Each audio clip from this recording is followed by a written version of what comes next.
The purpose of God is non-negotiable. This young man comes to Jesus and says, what must I do to inherit eternal life? Jesus doesn't miss a beat, tells him, well, you need to follow the commandments. And the young man very boastfully says, I have kept it all, Jesus. I've done it all. I've followed everything that's in the law. Which means he was a very religious person. He's waiting for his commendation from Jesus, where he would have thought Jesus would say, everyone, come here, look at this guy. Look at him. Such a young age, and he has kept all the commandments. Come on, everyone, let's give him an applause. Let's encourage him, is what he was picturing would happen in his mind when he said, I've kept all the commandments. But Jesus looks at him and says, there's still one thing left to do. Go sell all that you have and come follow me. Jesus had a way of bursting bubbles with people. I don't think this young man would have ever thought that that would be the answer Jesus would give him. And yet Jesus says to him, because he knew the heart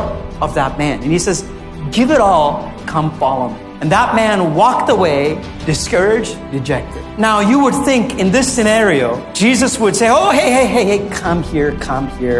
You don't have to give everything, man. I'm just kidding. Just give me half. Just half of what you have. I know you have a lot. Give me half. Okay, fine. You can't give me half. Give me a quarter. Give me 10%. That's what Moses said. 10% tithe. Give me at least 10%. Follow me. No negotiations with this guy. Jesus just let him walk away. This guy who was religious, who followed all the law, Jesus gives him the opportunity to follow him. And he says, I don't want to do what you're asking me to do, which is give up my wealth. Jesus says, okay, walk away.